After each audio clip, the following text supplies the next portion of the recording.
Okay, so are you ready to dive in? Always. I love these deep dives. What do we got?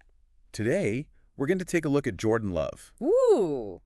Okay, interesting. Yeah, and we're going way back. Before the draft, before the fame, Right. all that, like before he was even on anyone's radar, really. Yeah. You provided some great biographical info on him. I did my best. And, well, Should be a fascinating one. yeah, there's some twists and turns in this story. I bet. I mean, every athlete has a story, right? Yeah.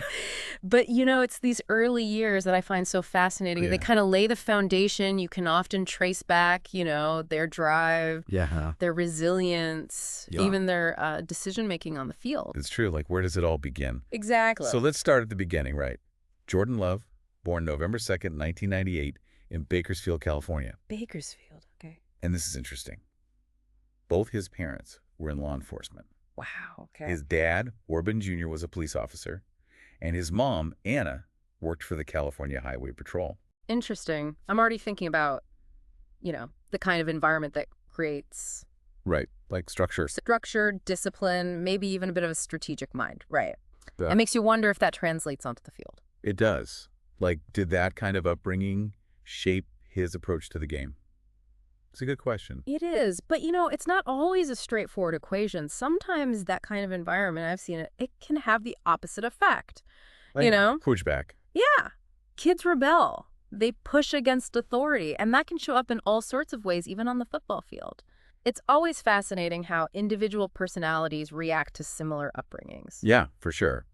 Now, from what I understand, Jordan was incredibly close to his dad, Okay. who also coached a lot of his youth sports teams. Ah, so that connection to sports, that's coming from his father. Yeah. But tragically, when Jordan was just 14, his dad passed away by suicide after a change in medication. Oh, wow. That's really tough, especially at that age. To lose a parent like that, it's incredibly disorienting. It makes you question everything. And, that kind of loss, it can impact every aspect of their life. You have to wonder how he even processed that, at 14. It's remarkable that he was even able to find the strength to keep going, Yeah. Credit to his mother, Anna, who really encouraged him not to make any rash decisions about quitting football. Wow. Yeah, Sounds like she was a pillar of strength for him. absolutely. So, high school, Liberty High. That's where we start to see some of his potential emerge. Okay, let's hear it.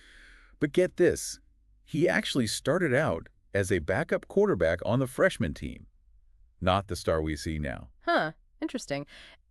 A lot of great athletes were late bloomers, like Tom Brady, for example. Sometimes it's not about being the biggest or strongest kid on the field at 14, right? Right. It's about dedication, work ethic, and seizing opportunities when they come along, which it sounds like he did. He did.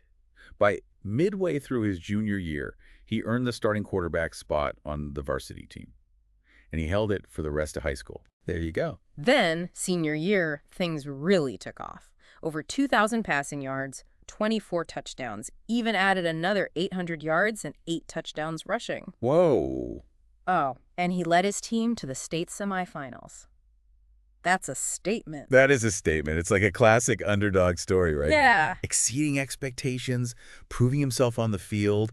And, you have to imagine he's still carrying the weight of his father's passing. Yeah. So you'd think, okay, the college scouts are knocking down his door, right? Yeah, full ride scholarships. Right.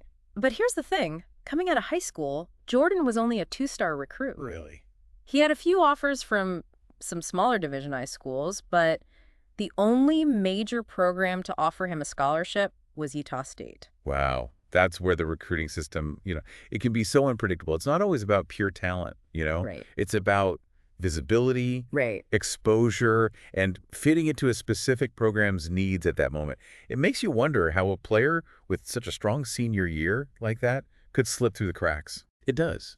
And going back to what you said earlier about those early experiences, the personal loss, being the underdog, you have to think that shaped his whole approach to the game. Absolutely. I think that's what makes Jordan Love so intriguing, Yeah. How will those experiences, those challenges, translate to the NFL? Right. To the pressures of professional football? Will that underdog mentality drive him to defy expectations at the highest level? It's a question worth pondering, as we watch his career unfold. Well said. I always say that's what makes these deep dives so captivating. For sure. We get a glimpse into the backstory, the events that shape these athletes. Thanks for joining us today, everyone. And remember, every deep dive is a journey of discovery. That's right. You never know where it'll take you. Exactly. And that's the fun part. All right, till next time. See ya.